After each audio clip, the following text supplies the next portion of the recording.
चला नमस्कार विद्यार्थी मित्रांनो, कैलास मॅथ्स मध्ये सर्व विद्यार्थ्यांचं स्वागत आहे। बघा विद्यार्थी मित्रांनो, मला बऱ्याच विद्यार्थ्यांनी फोन केले, त्याच्यानंतर कमेंट देखील केल्या का सर उद्या आमचा विज्ञान भाग 1 चा पेपर येता 9वीचा, तर त्याच्यामुळे ते सर आयएमपी प्रश्न द्या। बघा विद्यार्थी मित्रांनो, आता पूर्ण महाराष्ट्रामध्ये वेगवेगळ्या प्रकारचा टाइम टेबल असणार आहे शालेय पातळीनुसार। तर विद्यार्थी मित्रांनो, आता प्रत्येकाच्या प्रश्नपत्रिका ह्या वेगवेगळ्या असणार आहे, बरोबर आहे। त्यामुळे विद्यार्थी मित्रांनो सगळ्यांना सेम प्रश्नपत्रिका नसणार आहे। आता विद्यार्थी मित्रांनो लक्षात घ्या का तुम्हाला जे आयएमपी प्रश्न मी देणार आता ते आयएमपी प्रश्न करून घ्या। तुमची प्रश्नपत्रिकामध्ये कुठलीही असू द्या, तुम्हाला मी 100% सांगतो का जे काही देणार त्याच्यामधला बरेच तुम्हाला प्रश्न अति संभाव्य प्रश्न तुमच्या प्रश्नपत्रिकेमध्ये तुम्हाला येऊन जातील। त्यामुळे विद्यार्थी मित्रांनो पुस्तक समोर ठेवा आणि टिक करून घ्या। त्यापूर्वी विद्यार्थी मित्रांनो व्हिडिओ हा लक्षात घ्या, तुम्हाला शेवटपर्यंतच बघायचं। जे काही प्रश्न तुम्हाला देणार आहे मी ते पूर्ण प्रश्न तुम्हाला बघून घ्यायचे आणि त्याच्यानंतर तुम्हाला टिक करून घ्यायचे।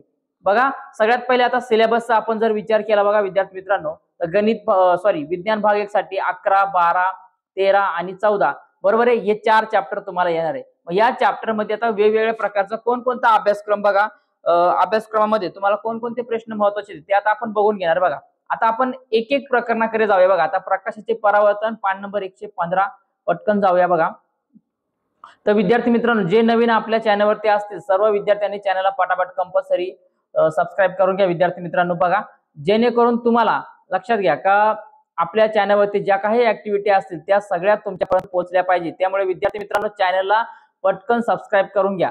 आणि आता लक्षात घ्या विद्यार्थी मित्रांनो, लवकरच 10वीची बॅच चालू होणार आहे, त्याच्यामुळे मिस करू नका कृपया करून। कारण मित्रांनो लक्षात घ्या, जे काही आम्ही शिकवणार आहे पूर्ण तुम्हाला ॲक्युरेट फ्री मध्ये असणार आहे, नोट्स पण तुम्हाला अवेलेबल करून देणार आहे। त्यामुळे विद्यार्थी मित्रांनो चॅनलला सबस्क्राइब करून ठेवा आणि जेव्हा लेक्चर चालू होते तेव्हा लेक्चर अटेंड करा। मी 100% सांगतो, गणितामध्ये किंवा विज्ञानामध्ये आपली मुलं आपले विद्यार्थी सगळे टॉपला असणार याची मी पूर्ण गॅरंटी देतो। तुम्हाला वाटत नसेल तर तुम्ही एकदा आपले जुने व्हिडिओ बघून घ्या, त्याच्यानंतर तुम्हाला पूर्ण खात्री होऊन जाईल का आयएमपी प्रश्न कशा प्रकारे दिलते आणि बोर्डाला कसे आले होते, त्याचे व्हिडिओ पूर्ण आपल्या चॅनलवरती अवेलेबल आहे। ओके चला बघूया आता प्रकाशाचे परावर्तन। बघा विद्यार्थी मित्रांनो, आता याच्यामध्ये बघा मित्रांनो सगळ्यात पहिले हा जो प्लेन मिरर दिलेला बघा, प्लेन मिरर हा एक टिक करून घ्या।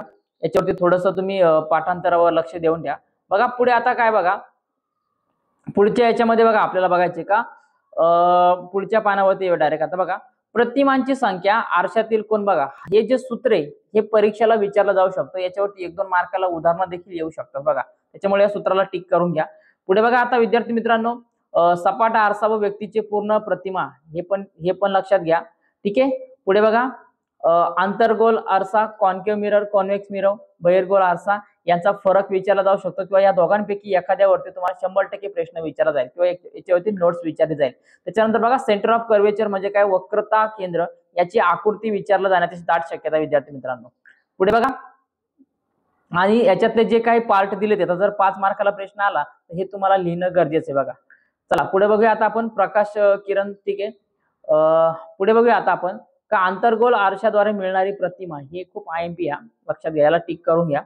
पुढे बघा विद्यार्थी मित्रांनो, याच्यापैकी तुम्हाला एखादा प्रश्न 1 मार्काला येऊ शकतो, बाकी काही नाही याच्यामध्ये। बघा पुढे बघा आंतरगोल आणि बहिर्गोल या दोनांच्याही ज्या आकृत्या आहेत त्या व्यवस्थितपणे पाठांतर करून घ्या। आणि मोस्ट आयएमपी असणार आहे का आरशाचे सूत्र, मिरर फॉर्म्युला बरोबर आहे, 1/v अधिक 1/u बरोबर 1/f हे त्याचं काय सूत्र आहे, त्याच्यामुळे याला पाठांतर करून घ्या। बघा विद्यार्थी मित्रांनो त्याच्यानंतर सोडवलेले जे काही प्रॉब्लेम असणार याच्यामध्ये पण बघा शक्यतो हा पहिला खूप आयएमपी आहे।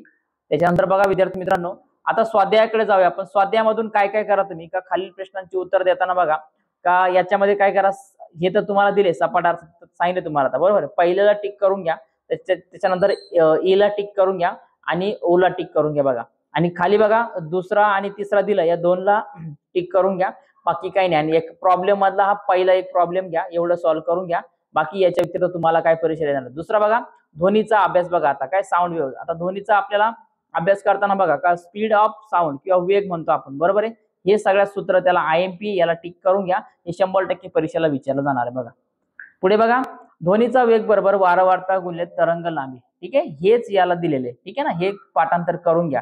पुढे बघा विद्यार्थी मित्रांनो आता महत्वाचा भाग आता आपण बघून घेणार आहे याच्यामधला का कोणकोणते प्रश्न अजून आयएमपी येतात। बघा आता श्रव्यातील ध्वनीचा उपयोग, बघा याच्यात ते तुम्हाला ऍटलीस्ट 4 पॉईंट तरी पाठांतर करून ठेवा, 2 मार्काला किंवा 3 मार्काला प्रश्न येऊ शकतो। त्याच्यानंतर ध्वनीचे परावर्तन, रिफ्लेक्शन ऑफ साऊंड, बघा ही आकृती खूप महत्वाची हा, ही आकृती खूप महत्वाची बघा विद्यार्थी मित्रांनो. पुढे बघा निनाद बघा, आता याच्यामध्ये बघा सोनार हे महत्वाचे, सोनार पद्धत बघा, याच्यातली आकृती जरी नाही केली ना तरी पण हे तुम्ही पाठांतर करून ठेवा, 2 किंवा 3 मार्काला प्रश्न विचारला जाऊ शकतो बघा. आता बघा सोनोग्राफी, सोनोग्राफी मध्ये पण बऱ्याचदा 1 मार्काला याच्यातला प्रश्न एखादा विचारलाच जातो बघा. आता बघा आपण मानवी कर्ण ही डायग्राम जी दिली, ही आकृती दिली, जी खूप IMP, याला टिक करून घ्या आणि पाठांतर करून घ्या विद्यार्थी मित्रांनो. ठीक आहे, पाठांतर म्हणजे तुम्हाला ऍटलीस्ट याचे 4 नावं तरी पाठांतर असणं गरजेचं आहे बघा. पुढे बघा बाह्य कर्ण, मध्य कर्ण जर 5 मार्काला आला तर तेव्हा तुम्हाला विचारला जाईल. आता याच्यातलं बघा हा जो 2 नंबरचा प्रॉब्लेम दिलाय, सोनारचा दिलेला आहे, हा खूप महत्वाचा, याला टिक करून घ्या आणि व्यवस्थित पाठांतर करून घ्या. चला आता आपण स्वाध्यायाकडे वळूया बघा. काय आता याच्यामध्ये जे आपल्याला 1 मार्काला प्रश्न असणार त्याच्यामधल्या काय असणार तर रिकाम्या जागा भरा, बरोबर आहे. त्याच्यानंतर आता शास्त्रीय कारणे बघूया आपण. शास्त्रीय कारणामध्ये बघा का रिकाम्या बंदिस्त घरामध्ये निनादाची तीव्रता जास्त असते, हे खूप महत्वाचे बघा. बघा हे काय, हे खूप महत्वाचे. खालील प्रश्नांची उत्तर तुमच्या शब्दात लिहा बघा. प्रतिध्वनी म्हणजे काय हे करून घ्या. ठीक आहे, चला पुढे बघूया. आता याच्यातला प्रॉब्लेम मध्ये हा निताला वीज चमकल्यानंतर हा 2 नंबरचा प्रॉब्लेम महत्वाचा आहे, त्याला टिक करून घ्या. पुढे बघूया आता विद्यार्थी मित्रांनो, तर कार्बन व एक महत्वाचे मूलद्रव्य, बरोबर आहे, कार्बन एक काय महत्वाचे मूलद्रव्य. आता या प्रकरणामध्ये बघा सगळ्यात पहिले बघा कार्बनची संज्ञा वगैरे सगळं दिलेले, हे तक्ता हा एवढा छोटासा पाठ करून घ्या. 1 किंवा 2 मार्काला तुम्हाला किंवा चुकी बरोबरला देखील विचारला जाऊ शकतो. ठीक आहे, पुढे बघा संयुगे म्हणजे काय बघा. आता बघा कार्बनचा आढळ बघा, हे पाठांतर करून ठेवा. त्याच्यानंतर प्रॉपर्टीज ऑफ कार्बन, हे तर खूप महत्वाचं आहे बघा. स्फटिक रूपे, क्रिस्टलाइन फॉर्म, हे पाठांतर करून ठेवा. ठीक आहे, पुढे बघा हिरा, हे पाठांतर करून ठेवा. हिरा कुठं कुठं असून त्याचे जे गुणधर्म दिलेले हे पाठांतर करून ठेवा. डायग्रामचं काय विचारत नाही, पण महत्वाचं काय त्याचा गुणधर्म आणि त्याचा उपयोग बघा. ग्राफाइट पण करून ठेवा विद्यार्थी मित्रांनो. बघा महत्वाचे ग्राफाइटचं काय काय विचारतात तर ग्राफाइटचे गुणधर्म कोणते ती, आणि फ्लोरीनचं बघा हे फॉर्म्युला विचारला जातो. ठीक आहे, पुढे बघा विद्यार्थी मित्रांनो महत्वाचा भाग आता आपण पुढे अजूनही बघणार आहे का संयुगांचे गुणधर्म बघा, हे विचारलं जातं बऱ्याचदा परीक्षेला. ठीक आहे, हे पाठांतर करून घ्या. बघा कार्बनची विद्राव्यता, सोल्युबिलिटी ऑफ द कार्बन, हे पण हा जो प्रयोग दिला आपल्याला बघा, याच्यामध्ये बघा बऱ्याचदा एखादा तुम्हाला एक मार्काला 2 मार्काला प्रश्न विचारला जाऊ शकतो, ते एकदा बघून घ्या. चला पुढे पटापट घेऊया आता विद्यार्थी मित्रांनो. कार्बन डायऑक्साईडचे आणखी काही रासायनिक गुणधर्म. आता याच्यामध्ये काय बघा, ह्या ज्या 2 तुम्हाला रिॲक्शन दिसते ना, ह्या रिॲक्शन पाठांतर करून जा बघा. आणि ह्या अग्निशामक यंत्राचा बघा उपयोग कुठं होतो, काय होतो, हे सगळं व्यवस्थित पाठांतर करून जा. ही खालची डायग्राम ही करून जा बघा. आणि ही रासायनिक जी अभिक्रिया ही खाली दिलेली ही खूप महत्वाची, लक्षात घ्या. तर चला आता पुढे बघूया मित्रांनो काय. तर मित्रांनो बघा अजून आपण हे सिलेबस मध्ये, आता आपण 10वीचा जो सिलेबस येणार त्याच्यामध्ये पूर्ण शिकून घेणार आहे. डायरेक्टली ऑनलाईन शिकून घ्या, लाईव्ह लेक्चर्स घेणार आहे आपण. ठीक आहे, बघा आता ह्या रिकाम्या जागा पाठांतर करून जा. खालील प्रश्नांची उत्तर द्या. कार्बन व त्याच्या संयुगाचे इंधन म्हणून उपयोग का करतात बघा, हे लक्षात ठेवा, हे विचारण्यात जाणार आहे. आणि हिऱ्याचा उपयोग बघा तुम्हाला बोललो होतो. ठीक आहे, त्याच्यानंतर बघा फरक स्पष्ट करा. हिरा ग्राफाइट आणि कार्बन स्फटिकन ग्राफाइटचं आपण जो म्हणतो कार्बनची स्फटिक रूपे आणि अस्फटिक रूपे, याच्यातला महत्वाचं या दोघांपैकी एक 100% येणार बघा विद्यार्थी मित्रांनो. शास्त्रीय कारणे द्या. काय तर ग्राफाइट विद्युत वाहक आहे. त्याच्यानंतर चुन्याच्या निवडीतून CO2 वायू सोडल्या चुन्याची निवडी दुधाळ होते. हा सगळ्यात महत्वाचा प्रश्न, हा 10वीच्या बोर्डला आलेला प्रश्न बघा विद्यार्थी मित्रांनो. ठीक आहे, आता बघा शेवटचा प्रकारने पदार्थ आपल्या वापरातील, याच्यावरती बघूया आपण काय. तर आता बघा याच्यामध्ये जाऊया आपण. पुढचा कोणता प्रश्न महत्वाचा आहे आता हे बघून घेऊया आपण. पण मेन जे आपले 3 बघितले आपण तेच खूप महत्वाचे. ठीक आहे, बघा सोडियम क्लोराईड बघा, हे गुणधर्म आणि उपयोग हे पाठांतर करून घ्या विद्यार्थी मित्रांनो.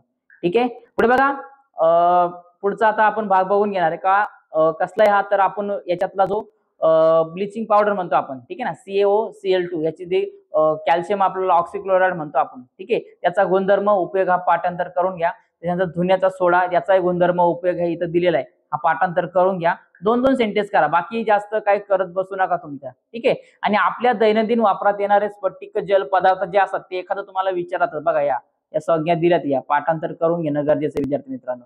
पुढे बघा आता अल्फा बीटा व गॅमा किरणे बघा, ही डायग्राम एकदा थोडीशी नजरे खालून घेऊन जा आणि लक्षात घ्या अल्फा बीटा जे किरणे कुठं ते बघून घ्या.